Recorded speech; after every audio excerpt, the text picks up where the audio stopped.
Hi, welcome everyone. So my name is Matt and I'm from the European Network of Living Labs, or as you might know it, ENO. And today we're going to get into the training of the soil monitoring and evaluation for Living Labs. Few disclaimer points first before we start. Just note that this video is a recorded training from the 2025 SOILL M&E process. It was specifically designed for the Mission Soil Living Labs. Now, Mission Soil Living Labs are established through projects funded under the specific Mission Soil calls and contribute to the Soil Mission goal. This goal aims to create a network of 100 soil health living labs and lighthouses to lead the transition towards healthy soils by 2030. Another point is that this training, it's intended as a support tool for the living labs participating in the SOILL M&E process. We would encourage you to write down any questions that you might have while watching, and you can share them afterwards with the soilmonitoring@enol.org email address so we can properly address them. Before we dive into it, a little bit of context about SOILL. So SOILL is a comprehensive support framework. In particular, SOILL supports and onboards future applicants, empowers existing Mission Soil Living Labs, engages the wider soil health community, and fosters a collaborative ecosystem. The target of SOILL can be divided into the target of SOILL are the ones that are shown in the slide. So first of all, we have the Mission Soil Living Labs and Lighthouses, which are these 100 soil health living labs and lighthouses funded under the dedicated Mission Soil topics. Then we have the European Soil Living Labs and Lighthouses, which are other living labs and lighthouses, also in the context of Europe, that are fully aligned with the Mission Soil criteria for network expansion. Then we have the emerging soil living labs and lighthouses, which are potential and emerging initiatives, including on-the-ground experiments and pilot projects that do not yet fully align with the Mission Soil criteria. We also target the wider soil living lab community, which are any individuals and organizations at European and international level willing to collaborate with the soil living labs and lighthouses. And finally, we have the applicant Mission Soil Living Labs and Lighthouses. These are organizations and/or individuals interested in applying to the Mission Soil dedicated topics to set up living labs and/or lighthouses. In this case, you might fall into European soil living labs and lighthouses or the emerging soil living labs and lighthouses. Later on, you're going to get to know a little bit more about the process and how can I know which type of living lab I am. What does SOILL offer? So SOILL offers coordination and support, training and capacity building opportunities, engagement and promotion, the soil monitoring and evaluation, which is why you're here today, the knowledge sharing and networking opportunities, and also we have the Soil Hub, which is an online platform. Today, you're here because of the monitoring and evaluation.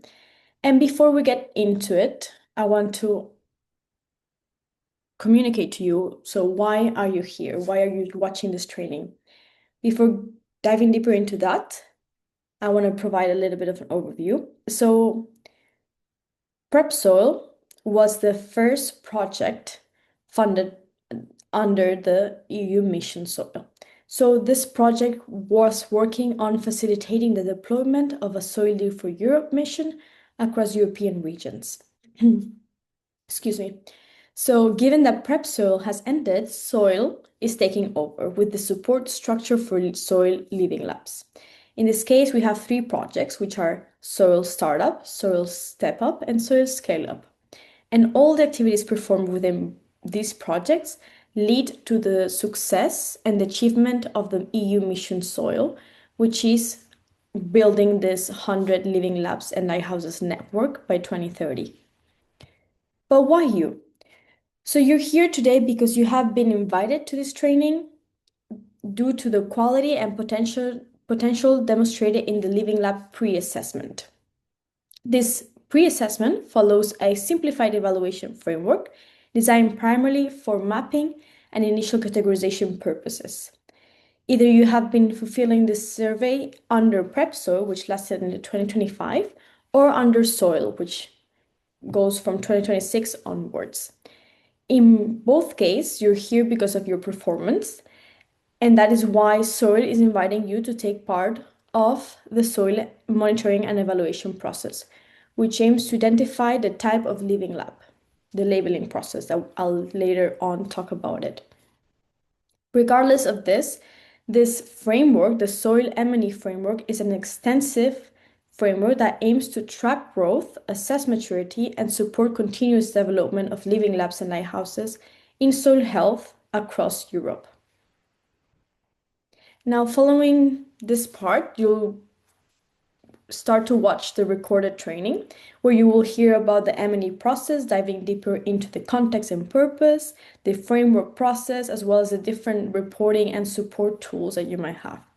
Within the training, you'll see me again, where I will be better explaining the labeling process for the living labs, for the external living labs, so to get to know what type of living lab you are, and a little bit about the flow of the M&E.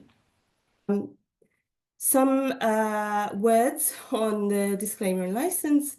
So everything you hear today is developed by the SOILL-Startup project, which is funded by the European Union. The views and opinions expressed are, however, those of the authors only and do not necessarily reflect those of the European Union or the European Research Executive Agency. Everything is licensed under the Creative Commons attribution. And so if we jump onto the context of today and the training, you've probably heard this a couple of times, but just a little refresher. Our colleagues in the project Climate Kick have put significant energy into creating something called this Soil Health Living Lab Learning Journey. And this was really developed in line with your needs and interests, which we received from the needs assessment and workshop that we had last year. And this was really designed with the explicit purpose of helping you develop your capacities on the long term, also keeping in mind that you're all very different from each other. This learning journey embraces this soil health living labs at the very early stages of setting up the living labs, and also the ones that are really at a different or higher maturity level to those just starting out. So some just a little kind of glimpse at the needs assessment results from last year. If you remember, we have just a quick glance. If you have a quick glance at it, you can see that based on your feedback, the living lab monitoring theme really ranked at one of the highest among the thematics sort of presented. And this is really based on your degree of interest. So this is why we are.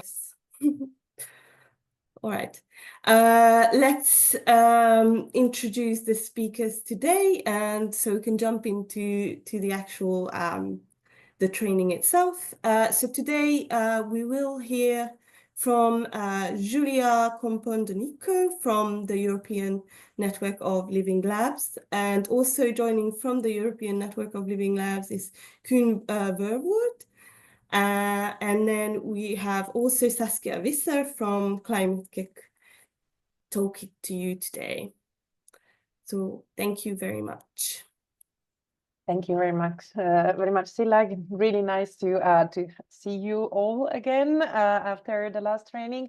So let's see a bit more into details what we are exploring today. So today we are addressing, as you know, the soil monitoring and evaluation, but in particular, we are going to first try to understand why we have a soil monitoring and evaluation for living labs.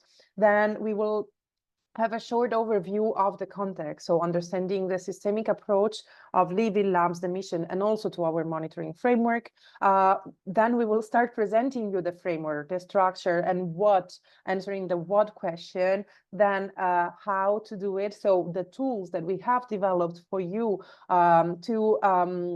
and how to use them along the journey, the process, so understanding the flow, the different steps, and who is responsible for doing what and when, and then all the type of support that we have designed for you within SOILL. So let's start from the content and what we understand. It's important. So why are we here? Why did we have a soil monitoring and evaluation of living labs?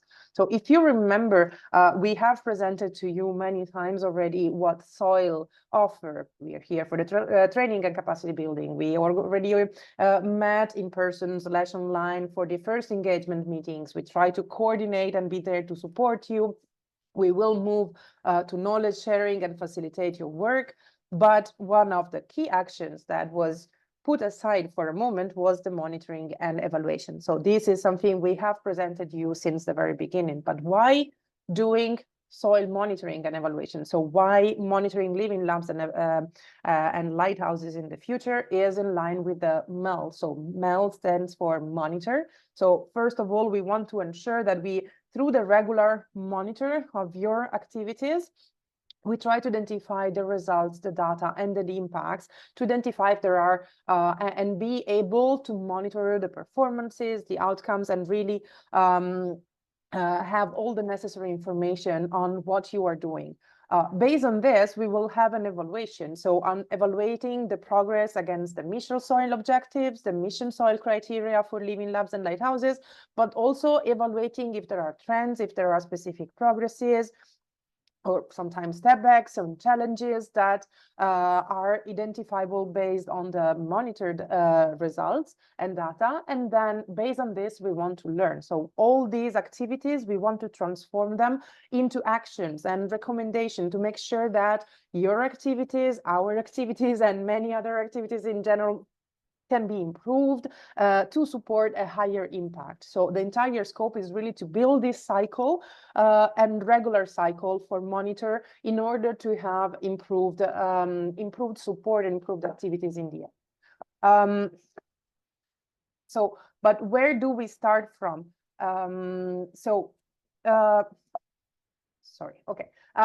Let's start with the systemic approach in the mission soil. So we know by now, I hope, that the mission soil, one of the key objectives is to have and to set up 100 living labs and lighthouses to lead a transition.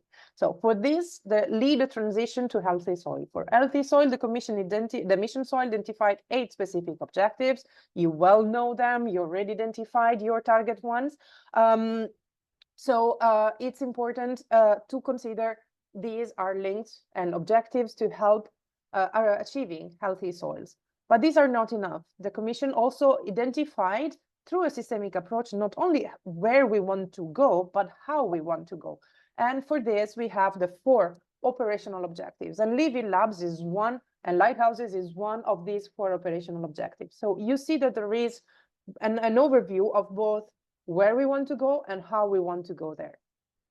At the same time, this same systemic approach is existing in the living labs and soil health living labs. So we need to make sure that we guarantee the living lab approach, because you have this living lab terminology in your definition. So for this, we will present, we start from a living lab harmonized approach and ensuring the long stability of the living lab.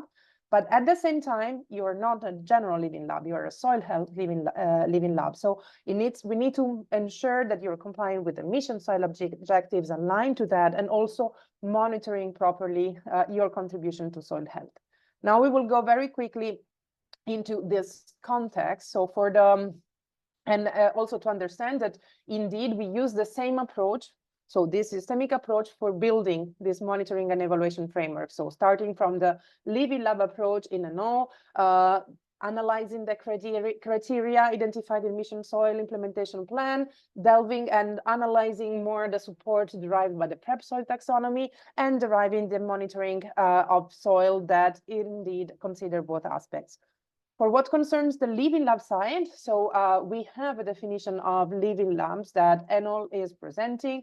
This has been taken as a basis to develop the specific soil health Living Labs definition that we don't have to present you. It's in, we have presented already in the Living Lab training and was presented already many times. But just to remind you that you are not alone. You're not only soil health living labs. There is a wider community all across the globe of living labs working on different thematics: water, education, culture, healthcare, mobility, smart cities, energy, environment, and so on. So what we notice is that all the living labs, regardless their focus, they have common characteristics that we, again, already delved into in the Living Lab training. So the active user involvement, the co-creation and co-design, the real-life context, multi-stakeholder participation, multi-methods approach, orchestration, and so on. So these are key elements. But all of you, all the living labs, all even within the same sector, they have multiple and different implementation. And this is normal. We need to valorize the different contexts of your specific ecosystem where we are. So you're going to combine different tools and methods from your fields or create new ones, for example, according to your domain or to your needs and so on, or also to your expertise. And for this, I will now leave the floor to Koen to present what has been developed. Yeah, so yeah, one task we had, you can keep sharing, Julia? Yes. Yeah, no worries. So one task which we took at heart at Enol was how do we then manage to that wide variety, which was mentioned by Julia, how do you kind of harmonize these, align these processes, services, tools, and methods? So it's aligning, it's not standardizing, it's not forcing organizations, but helping them to, if you click next, Julia, to find their own way within their own context, like the Soil Health Living Lab, while respecting actually those unique attributes of their own, but still working in a kind of harmonized framework so that you can compare and you can learn from other living labs. So therefore, in the Vitalize project, we spent actually 3 full years to develop at first a living lab harmonization framework, which you see on the top, which starts from the whole concept of a living lab with the R&D process, everything which is related to it.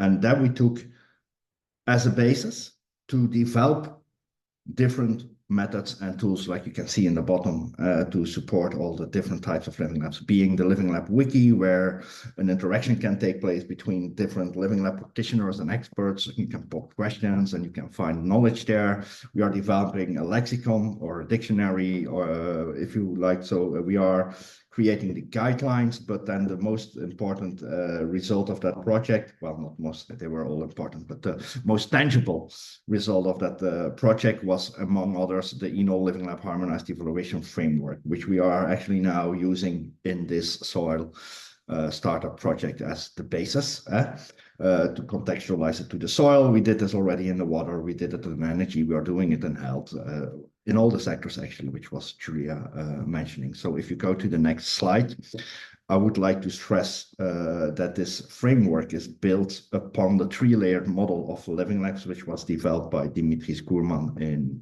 2015, by the way, which looks at the living lab from a holistic perspective, where on the macro level, you have the long-term strategy and the partnerships and the PPP partnerships to run multiple or sequentially living lab projects, which you can find in the meso level. So you have living lab innovation projects using living lab methodology, which I will explain on the next slide. Don't go yet, Julia. And these meso projects, they exist out of micro activities like research steps, development space, problem space, all these kind of things.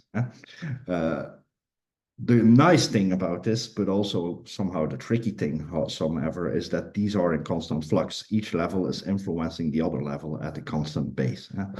And that's a good thing, because then you can learn forward and you can create cross-fertilization between projects. So the macro level is really crucial to fund the stability of the living lab beyond the scope of an individual project. So if you look then at one individual project, the most common methodology which is used inside living labs, if you go to the next now, Julia, is what is called the living lab integrative process. As you can see, it exists out of 3 phases. It starts with defining the problem together with all the stakeholders. That's what living labs should do. They should be problem-driven, not solution-driven. And then they transfer this into the solution. And then, of course, next comes the deployment of the solution or the innovation or the service, whatever was developed in that project. This is based on work which was done by one of our founding members in Switzerland, the Energy Living Lab. And thanks to the SCORE project, where they were using this, we have developed 8 very well designed videos where you can get the explanation of each step. So if you click on the link, I'm guessing we are sharing the slides afterwards anyway, you can find in detail explanation about each of these steps to better understand it as such. But okay, so based on this and based on the explanation what Julia was saying earlier, why soil monitoring then? If you go to the next, Julia. First and foremost, because we need to monitor the compliance of your living lab to the soil health living lab criteria as stated by the European Commission. And also we want to see where does this differ, what are the difficulties from your particular living lab, etc., etc.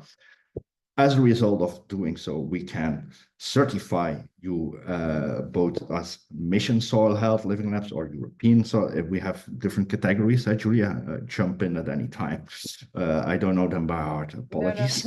No problem. So for all those of you present today, you are going to be certified as mission soil living labs. This is the category for those funded specifically through dedicated funding opportunities. But we are going to use the same tool also to certify other initiatives beyond those funded by the Mission Soil if they comply with the criteria. And in that case, there will be European soil living labs, as you can read in the taxonomy of Prep Soil, where we have a detailed presentation of the flow as well.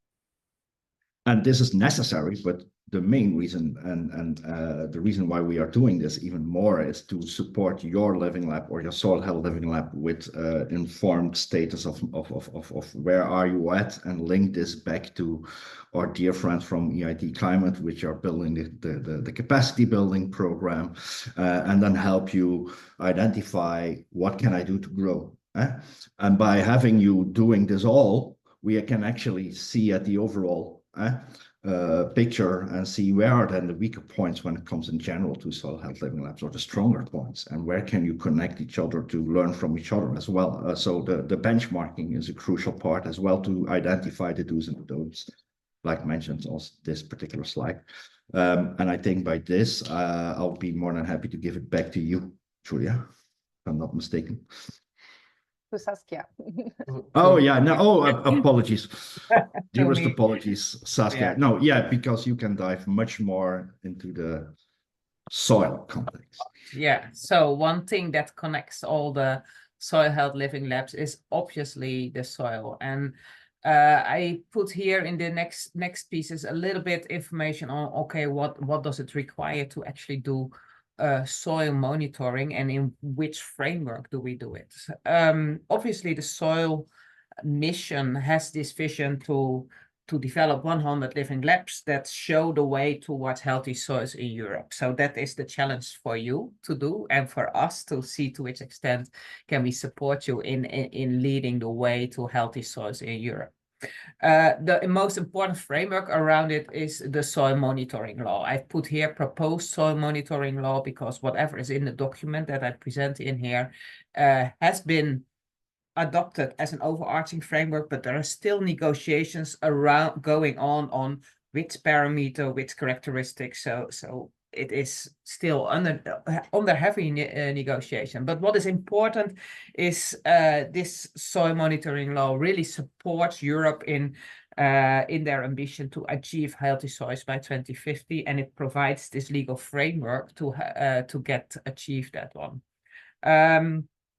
It really describes in pretty much detail what is the coherent monitoring framework for all soils, whether they are agricultural soils, urban soils, industrial soils, or nature soils. For all soils, there is a coherent monitoring framework, which is under negotiation. And it gives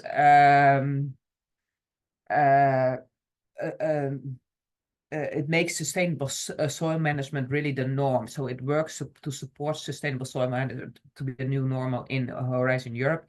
And it gives soil the same level of protection as air and water, who already have a quality protection. What is interesting is also it asks member states to identify potentially contaminated sites. And this is really the sensitive part, one of the sensitive parts on the negotiations. So that's the overarching context. Go to next slide. If you really want to monitor soil health, then there are basically some things that you need to understand if you start doing it. If you monitor soil health, you need to know what is actually soil health and how does that relate to soil quality and relate to soil functions. What is soil monitoring itself? What does it all entail? And what are we striving to reach? So what are the reference values and the threshold values? And I will just briefly jump into this to really understand also some of the questions that you get in front of you when you're doing the self-assessment later on. Soil function is basically relates to the idea that all soils and all land can perform all functions, and there is this whole list of soil functions which I assume many of you at least know of. But what is important to realize is that different parts in the landscape are better at delivering different functions. And if you have the function of, sustaining your house, then you can no longer use that soil, for instance, for agricultural soil. So it's the question about which is the function that you choose, and related to that function, how can I manage the soil such that it remains in a good health to actually continue to perform that function. Then next slide. Then there is often a very big debate or a discussion going on, like what do we actually measure? What is the relation between soil health and soil quality? Well, I think here is interesting, and this is a framework which has been adopted. It's developed in the EGP Soil program, which actually defines, first of all, sustainable soil health versus unsustainable soil health, where you say, okay, sustainable soil health is actually allowing the soil to provide all the ecosystem services that it can normally provide. Then if you look at the difference between soil quality and soil health, is the soil quality that is in the lower part, that is the potential capability of a soil to provide all the soil functions. And the soil health is the actual capacity of the soil to provide all functions. So it's you can compare it with every human being is capable to run a marathon in theory, but not everybody has the capacity to actually do it. So some of them are limiting into it. A reduction in the ecosystem, so a reduction in the capability to provide ecosystem services, that is where you reduce soil health. If you can increase the ecosystem service by adding all kinds of add-ons to it, so the vitamins that you would give to an athlete, that are the fertilizers, pesticides, then you can increase or enhance the soil quality, but there you also risk to go into unsustainable management. Next slide, please. Then if you want to monitor to which extent your soil is healthy in relation to the quality, there are different reasons why you want to monitor. There is one reason to monitor to give a national reporting to the EU. And I think if you see the indicators on the above package, these are the indicators for the land degradation assessment that the GRC has, and they give a map of the whole overall soil health of Europe. So that is the national reporting. It's interesting to see. It's important for the political agenda, but it doesn't necessarily give you the tools to actually improve your soil management at a specific place. That is where you want to have the indicators to provide perspective for action. So we in SOIL we are on one hand interested in understanding which are the parameters that you will be monitoring in relation to the function that you have chosen for your living labs or the objective that you want to see. And we want to know to which extent you already are using the soil law parameters, because that is something that we need to report to the soil mission. They are very interested in understanding it to it. But it's different than it could be different than providing the indicators to provide you perspective for action. I'll come back to that in the next slide. Next slide, please. Because you also would like to know what is a good soil health.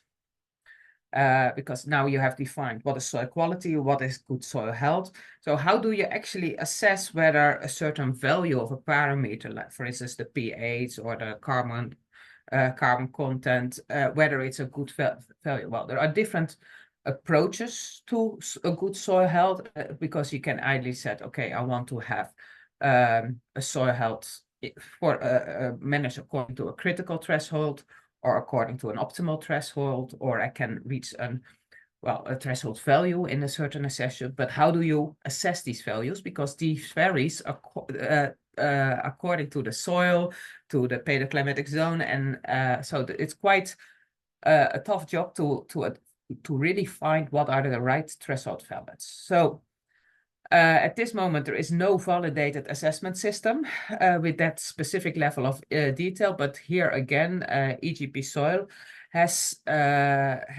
defined approaches to come to targets.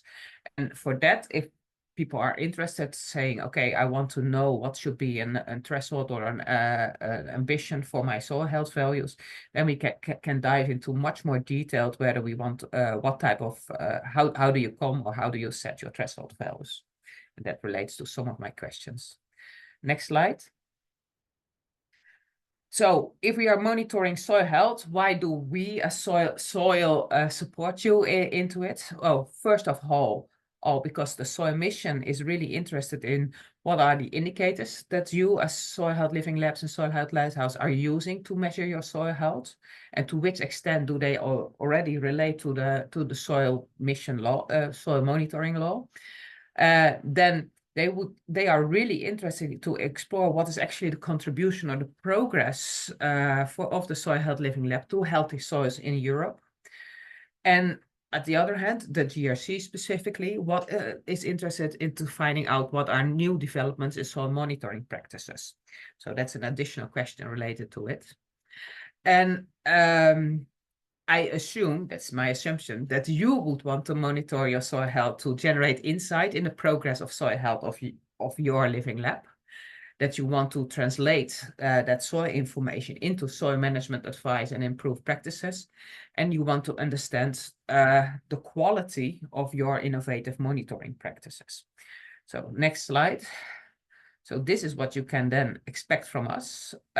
We will use the information that we asked for you to report to the soil mission on the overall objectives of the different soil health living labs, and what are the indicators that are being used, and what are the measurement techniques used, and to which extent they are according to the soil monitoring law. So again, it's an obligation to use the indicators of the soil monitoring law. We just want to know what you are using.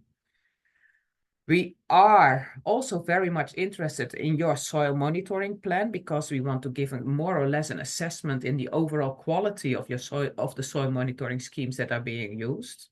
And therefore we ask you to share with us your monitoring, your soil monitoring plan, which has the parameters on soil health, soil quality, soil functions, the soil monitoring, and the reference values that you check.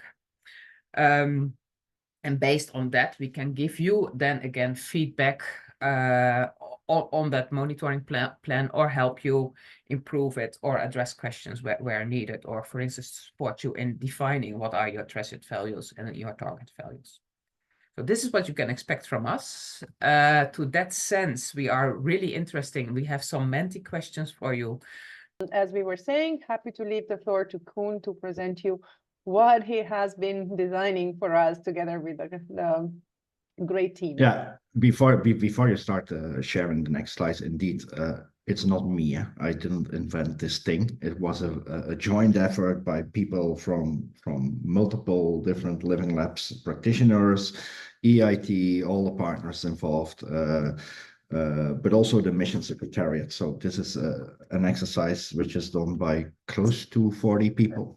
So yeah, if you go to the next, as I was saying, we developed a general harmonized evaluation framework for all diverse types of living labs, which exist out of building blocks. And we adapted this to the soil context after the large consultation and validation into a 5-chapter framework, which exists out of 5 blocks. So the first block, which is fully aligned with the harmonized evaluation framework, is the strategy of the living lab. So that's, well, I'll dive bit deeper into the content in the coming slides. The second one is the operations. How do you run the living lab? The third one is about the openness of the living lab towards partnerships, but also processes, results, all this kind of stuff. The fourth part, which is crucial when you looked again at the slide of Julia earlier on the common characteristics, is users, and you are involving users and stakeholders in a real life context. So it's users in reality. And then the last chapter which we created is impact and monitoring. So how are you monitoring the impact of your living lab, but also the soil health, like you were asking earlier, Jan. So if we then go to the and referring back to the 3 layers also, if you translate this beautiful image designed by Julia on the previous slide into a more basic image created by me, then you see where the skills are. This is a view on the chapters and how do they relate to that 3-layered model which I was presenting to you earlier. As you can see, nearby all chapters are related to all levels, but the strategy is certainly the most important one, focusing on the macro. So it's beyond the individual project which you are being founded by or currently running, if you are not running multiple projects. So we took this, and of course we didn't stop. So if you go to the next slide, you will see that we translated this 5 chapters into 13 criteria to split up each of the chapters to make really in-depth sense and an in-depth analysis of your soil health living lab. This is also aligned with what Enol developed in the overall framework. So it's just go to the next, because I'm going through it one by one anyway, Julia. So the first chapter is the strategy, which is indeed focusing on the long-term strategical aspect. Who's involved in the governance of the living lab? Who's at the table? What does the business model of your living lab look like? What about the stability? What about the collaborations inside your living lab, etc., etc.?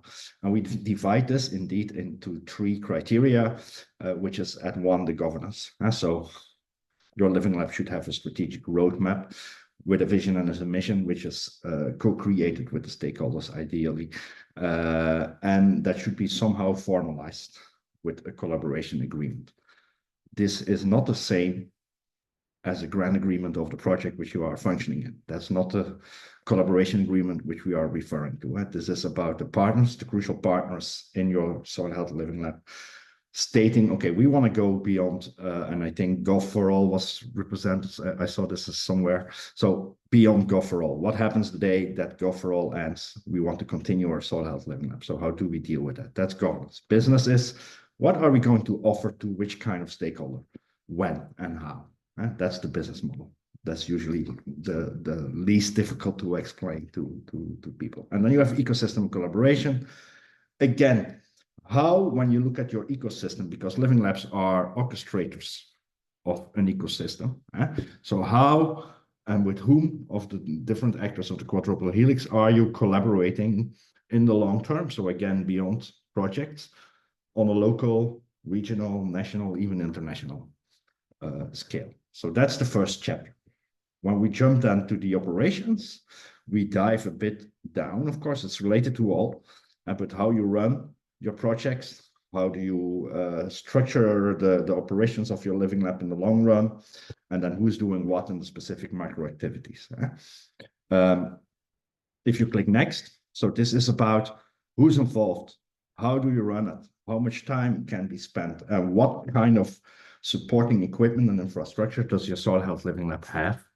to support the Living Lab as well. So human resources, apologies, the doorbell is ringing. There are different roles, and to answer all the questions coming, also the one already in the chat, in the guidelines and in the self-assessment questionnaire which we developed, there are multiple information blocks explaining all these different concepts. So don't worry there. Operations, it's about how much time are you spending on projects to run them in a participatory way. And apologies, my dog is barking like crazy. And then, apologies again, equipment and infrastructure, not about what is present only, but how can the Living Lab team inside your Living Lab use it and have access to it? Because you can have the most amazing technical setup. If it's not, if there's no time dedicated for the Living Lab to use that technical infrastructure, there's no use in having it. Am I making sense? I think so. Okay, on to the next, which is openness. So how open innovation minded is your Living Lab versus very close, which is usually Monsanto is not that open minded, I can imagine. And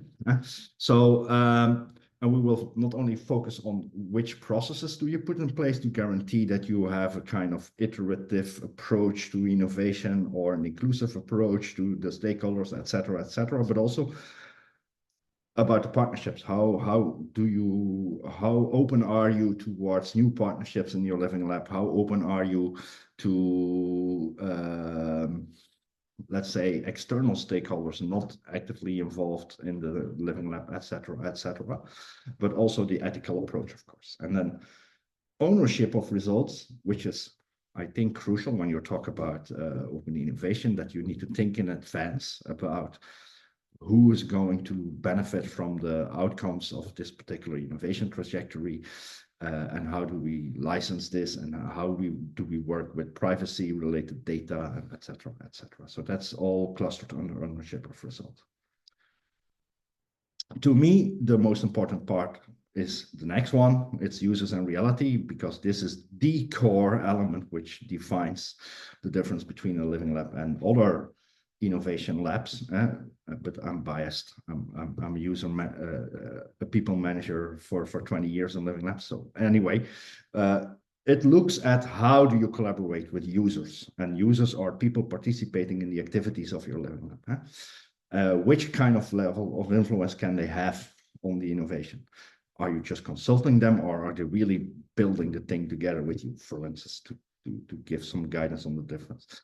But also, again, that Living Lab project methodology, how are you using that? And in which phase are these users involved? And in which kind of context? Are you doing this in their real life environment, or do they need to come to you? So a Living Lab, when I have to teach the Living Lab, I always say a Living Lab brings the technology to the user and not the user to the technology. So that's the real life context.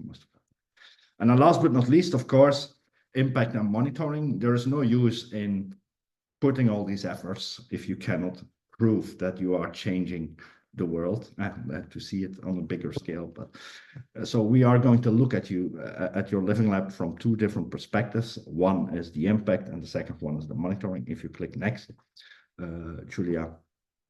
When we talk about impact, it's about which kind of influence do we have on the soil health. That's everything which Saskia was talking about, Jan, earlier. And although, as mentioned by Saskia, this is not a 1 month thing. It takes time. So, but we can see an evolution. But that's everything which Saskia was relating to as well. But also, what kind of materials are you developing for all these different types of stakeholders in your ecosystem to be aware or to learn about soil health and to improve their soil management practices? Also, the value, the public awareness about you should take care of the soil, and then also this comes to economical models, circular or solidarity. Next to this, which is a result of the impact which you are creating, and we are going to look at the scale of your projects, your solutions, and your services which are developed in your Living Lab. Are they being replicated by others? Yes or no? Or are they ready to be replicated by others? Yes or no? And then monitoring indeed looks at how do you monitor the progress of your living lab, the different crucial aspects of your living lab. How do you keep track of them? Also, the SOIL monitoring framework indicators, which were mentioned by Saskia, which one are you tracking? Just to keep an eye on what you are doing. But for most also, are you tracking whether the stakeholders involved in your ecosystem of the living lab or the users involved in the projects, how satisfied are they about their participation, about the level of influence, all the things which I was mentioning in the previous chat.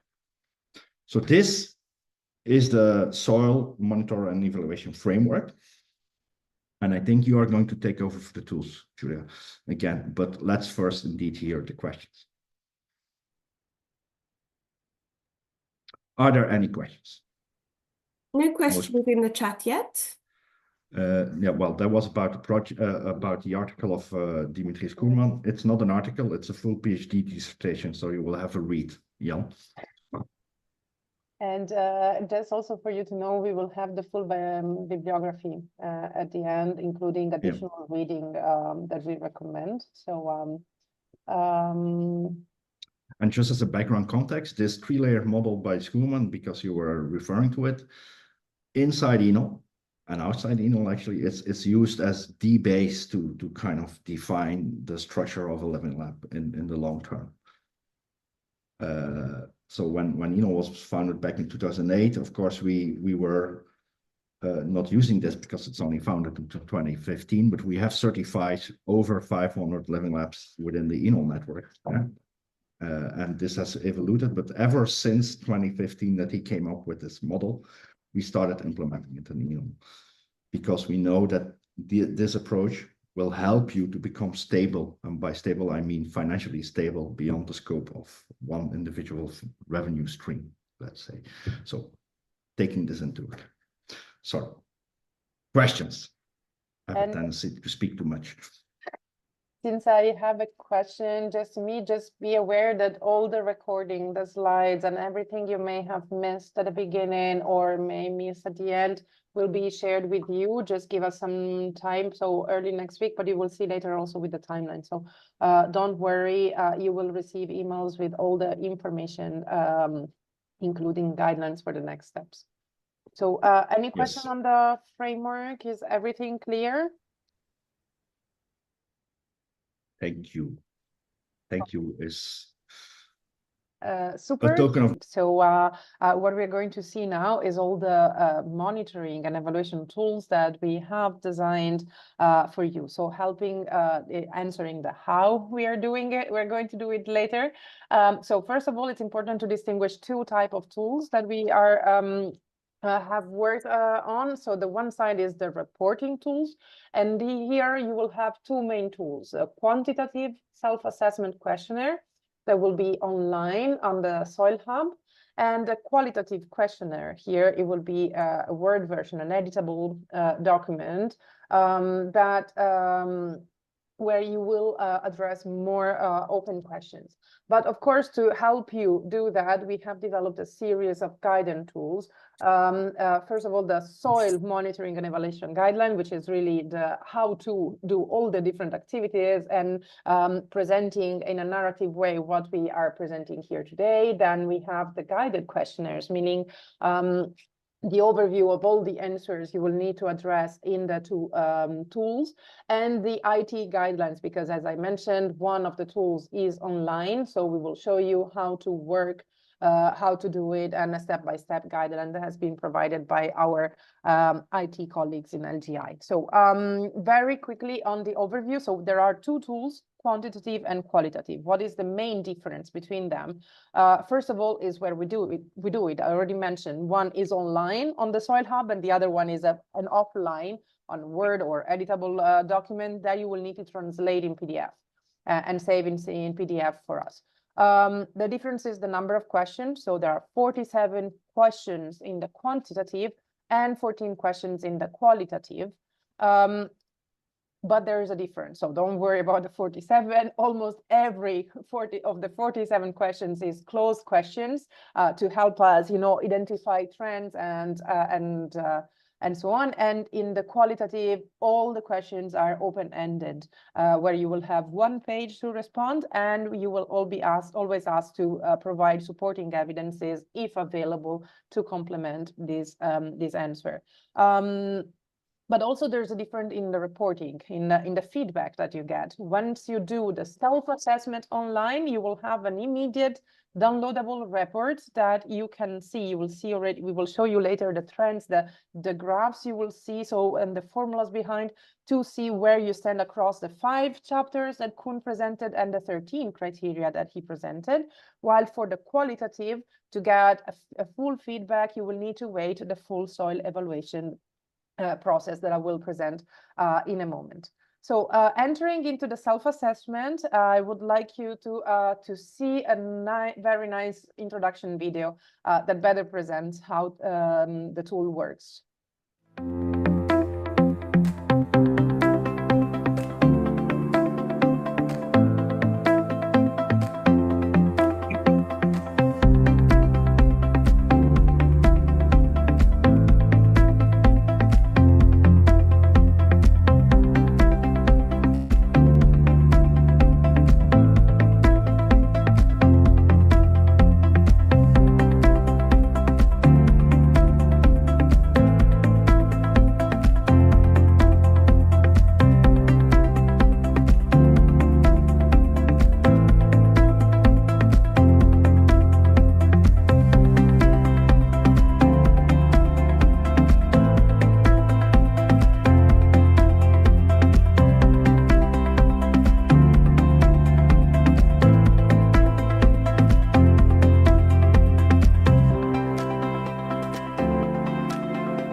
So you already had a sneak peek preview of the Soil Hub, first of all, which is one of our main tools that we are launching next week. So stay tuned.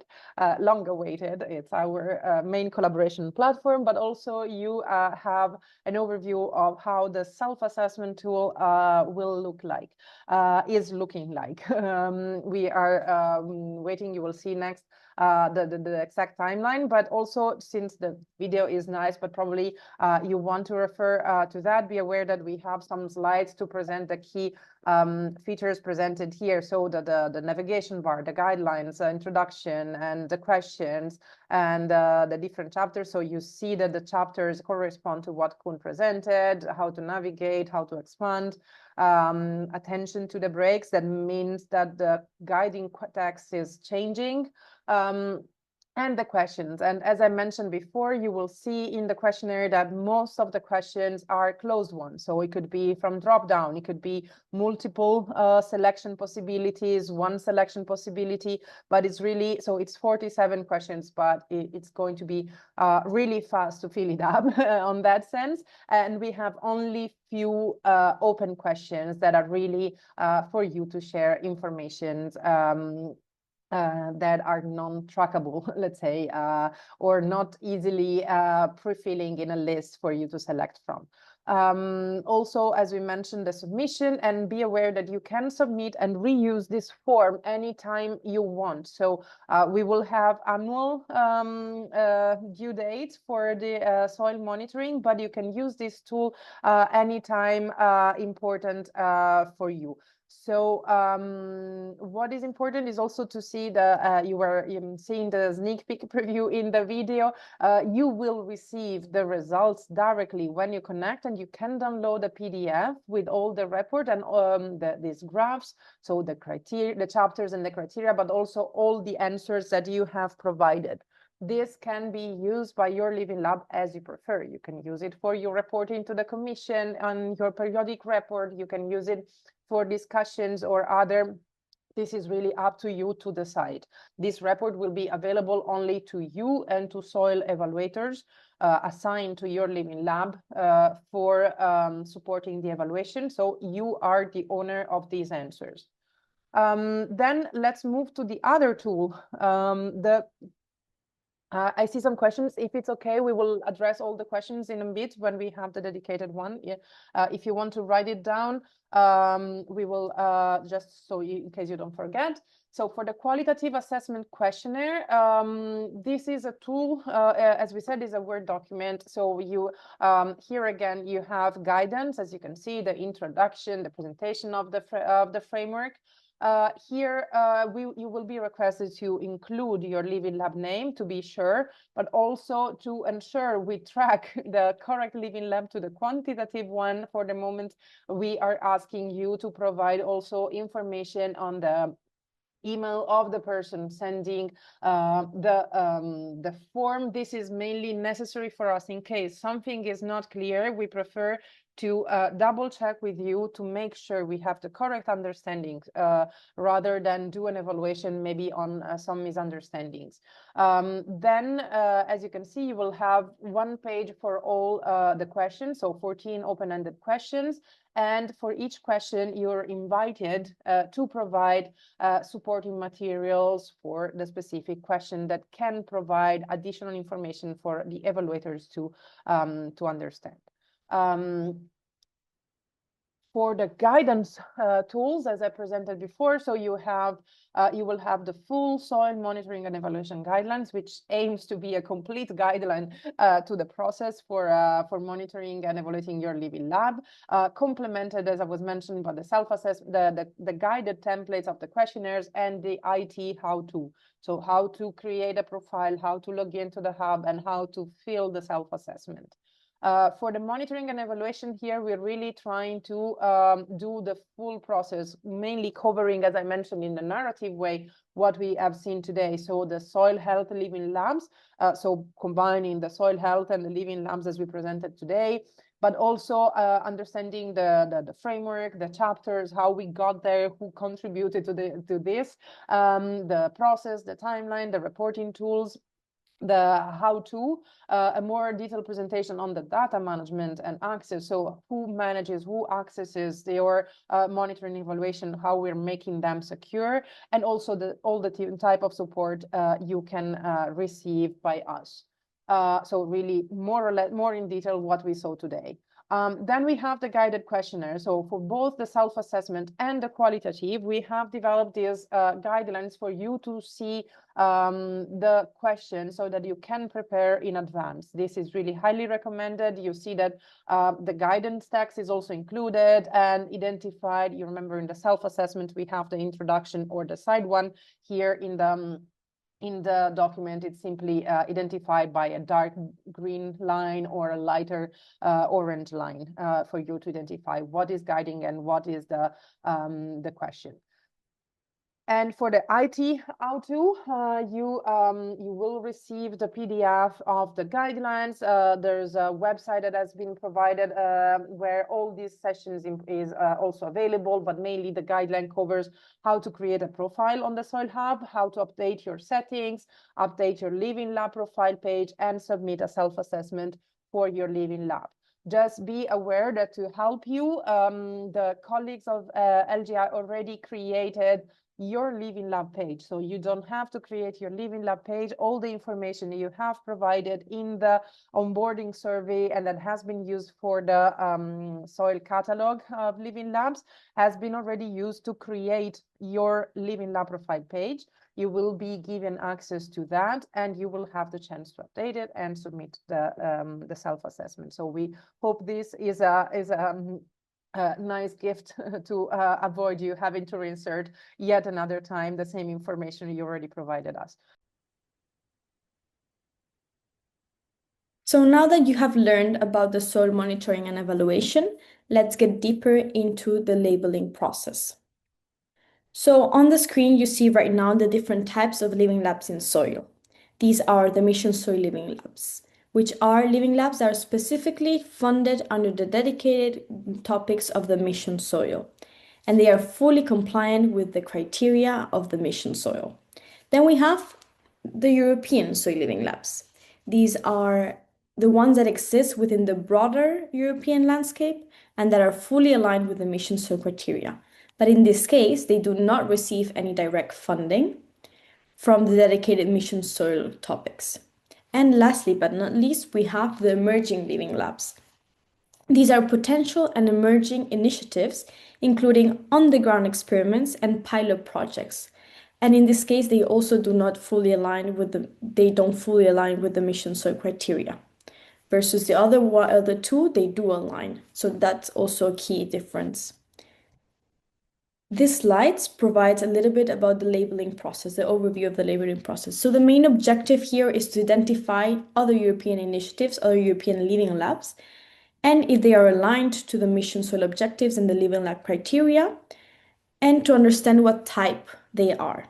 So in order to do this, you need to conduct the soil monitoring and evaluation assessment, which is performed in the Soil Hub. The results of this assessment will provide what type of label you have, either European Soil Living Labs or emerging Soil Living Labs. In both cases, you will get insights about the assessment to drive continuous improvement and enhance your visibility. But now, diving deeper in it, what's in it for me? So what does it mean to have the following labels? As you can see in the screen, there's a difference between European and emerging in terms of the benefits and opportunities that you have within soil. And I'm going to go quickly through them. So in terms of engagement and promotion, both European and emerging are able to increase their visibility of their living lab via the Soil Atlas, which is a map that is accessible in the Soil Hub. In this case, only the European Soil Living Labs will have the opportunity to showcase their living lab in the Soil Catalog, which is a physical catalog that we prepare with all the living labs. And we also have recognition at the Living Lab ceremony, which is an annual ceremony that we do. In terms of the monitoring and evaluation, so the results of this assessment, the results of the process that you're learning about today, both emerging soil living labs and European soil living labs will receive structured feedback for improvement and will be able to identify what type of label their living lab has. In terms of capacity building, so another benefit, another opportunity.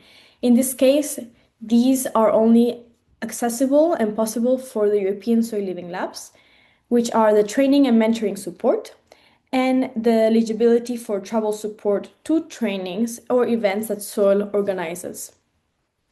In terms of networking, we have participating in soil peer-to-peer activities and networking with other Mission Soil Living Labs. As if you remember, these are the ones that are funded under the Mission Soil calls. And in this case, only the European Soil Living Labs are benefiting of these opportunities. And lastly, we have the Soil Hub. So in this case, both emerging and European Soil Living Labs We'll be able to connect and engage via the Soil Hub and connect with other users, participate in events there, and other opportunities that are offered. But only European Soil Living Labs will have a dedicated web page on the Soil Hub. Note that you can perform the SOILL M&E assessment again and again to be re-evaluated.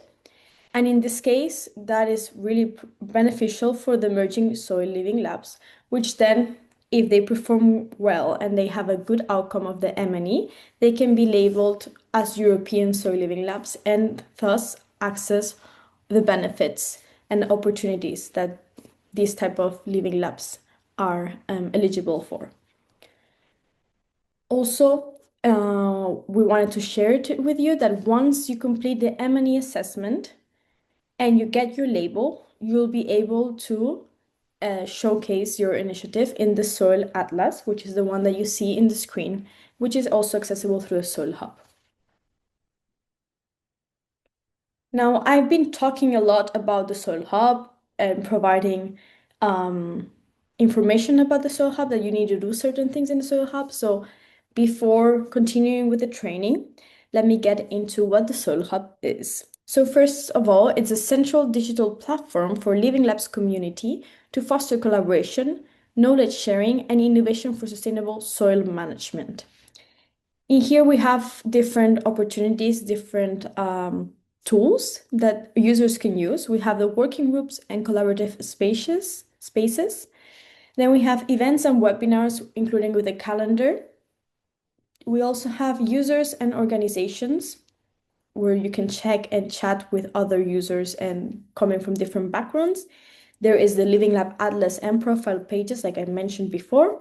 Then we have the Knowledge Hub, which is a really interesting knowledge repository with different filters and different types of resources, from reports to videos to documents that talk about living labs or are relevant for this ecosystem in which soil operates in.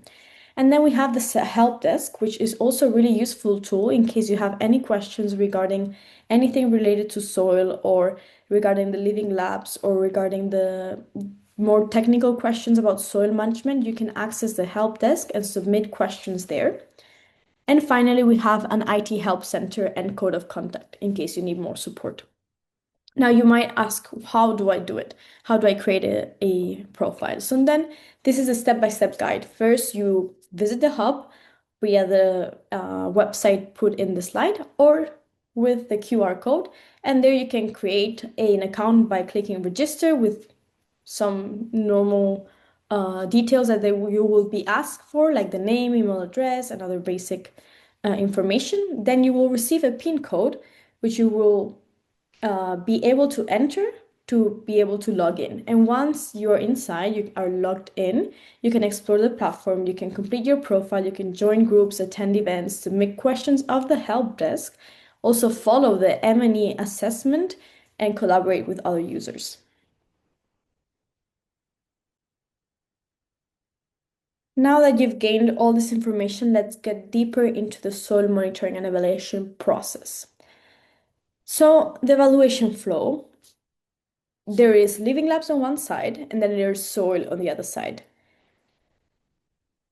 In the first few steps, you will be preparing for completing the M&E assessment, and then you will be submitting all the information that is requested. Then soil will take over with the full evaluation and analysis of the data and drafting of the reports, recommendations, and the labeling process. For the first step, the preparation. So here, what is happening? We recommend to have time to prepare, to study the guidelines and tools, get acquainted with the Soil Hub, update and finalize the Mission Soil Living Lab profile on the Hub, and assign the roles of the Living Lab on the Hub. So in this case, the user that is an admin will be able to manage the profile of the Living Lab, and that user will be able to assign roles to other users to also be able to access the M&E assessment. And we want you to also have the opportunity to prepare. So how do you get prepared for your answers? What do we recommend? We recommend to run internal meetings, prepare the answers in a document, and then collect supporting material or visuals and have everything prepared for then the submission. But who needs to be involved in here? So in here, we are asking the Living Lab manager to be involved, then the key team or partners, and also the governance, operational, and strategic vision to be part of this preparation phase. We would suggest to first check the questions and then plan the submission. That is why the preparing part that I mentioned earlier. In terms of the submission, so here what we recommend is, as I mentioned earlier, prepare the answers in advance, and you can then fill up the survey and complete the self-assessment online through the SOIL Hub. You can also download the automated report and write and submit the qualitative assessment beforehand. In here, we are asking the Living Lab also in terms of who needs to be involved. The manager has to be there and other Living Lab staff or Living Lab admin roles on the hub. So that's why the manager can assign those, the admin can assign those roles in the hub. For the deadline and submission, you will be encouraged to check this year's M&E process, where you will be notified about when the deadline for the submission is, the full submission. Now moving on to the SOIL side. So what are we doing here? What are we doing? What is this part of evaluation? So first of all, we're doing an eligibility check. We need to make sure that you have provided all the answers, and you need to make sure that these answers are within the length that we ask for and more technical information like that. Then we will also run the qualitative assessment in the AI checker. And this is just to make sure that there is humanized individuals answering this assessment. And it's important for us that it's not written by AI. So that's why we apply the AI checker. Now, the next step is having this assessment, the individual assessment, and this is done by 2 experts from the SOIL consortium. In this case, and only if necessary, and if there is no agreement, or there is complete opposite of evaluation feedback by the experts, we will invite a 3rd expert or have a consensus meeting to properly define the evaluation phase and properly run on the evaluation phase. On who's involved here, we have the ENO team, which is monitoring and is work package leader, and also conflict of interest manager. And then we have ILVO, which is another partner from SOIL, which is doing the task lead in terms of evaluation. What you need to know from the evaluation experts are that these are expert SOIL partners. And then the call is open to the SOIL partners and that they do not have any type of conflict of interest. And besides the no conflict of interest, they are also experts in Living Labs or SOIL topics. There will be an extra confidentiality, so the information there is not going to be shared with anybody else, only with the experts themselves.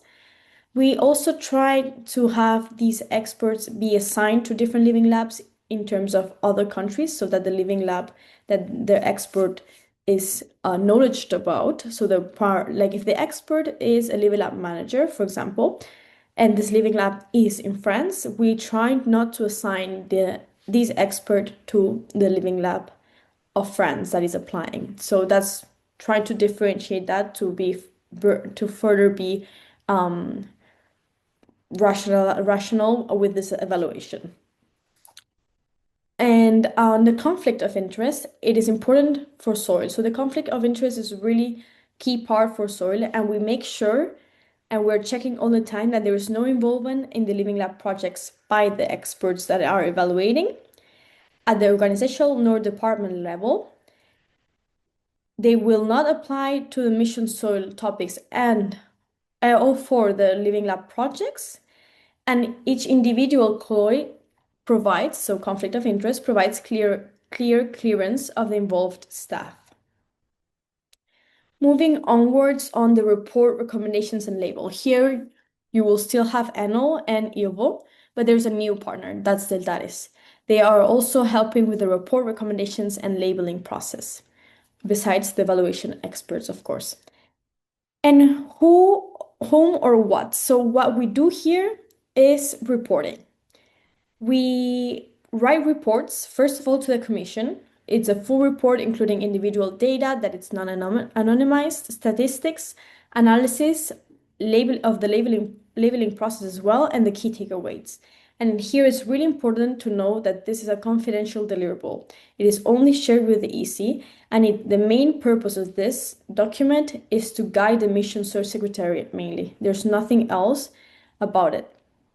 Then back to you. So what do we offer for the European and emerging soil living labs? So the ones that are getting evaluated. We offer a full individual report, including the labeling, that includes the self-assessment report, individual feedback, and recommendations or actions, also linked to the soil training suggestions or opportunities. And finally, we have to use this data to guide further ecosystems, so the mission soil community. And in this case, we create a report that is aggregated and anonymized for the mission soil community, which includes statistics, analysis and key takeaways, highlights or key solutions, and recommended support. Note, well, the labels again shown up there. And then the results of the report also help support the soil activities. So mind you that the way that this M&E phase also feeds back into us, into soil, to better improve the process and better improve our activities that we do throughout the different projects.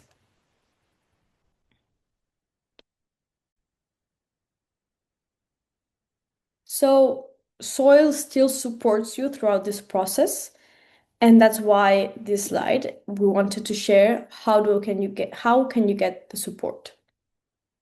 First of all, we have the soil monitoring at enol.org email address where you can send in information or any queries that you might have. There are also the soil M&E Q&A sessions. You would be able to attend those. They have been shared with you in this year's M&E process, and I would suggest for you to check that out if you want to get to know when they are happening. In terms of the more online support, on one side we have the Soil Help Desk Center, where you can also submit different questions regarding different topics, and dedicated experts from the Soil Consortium will get back to you and answer your questions. And on more the technical side, we have the Soil IT Help Desk Center, where you can ask also questions if you have any problems with the Soil Hub and the Soil Hub M&E self-assessment process. We also would encourage you, if you have any more willingness to research a little bit more about what are living labs. These are some of the further reading and watching that we suggest that you might consult. And these are also for more on the technical side, so the soil monitoring law, the soil function, IGP soil policy papers, and so on. Thank you so much for attending today, and I hope that this training was insightful enough. And if you have any questions, feel free to reach out via the help desk or the soil monitoring at enol.org email address. Thank you so much.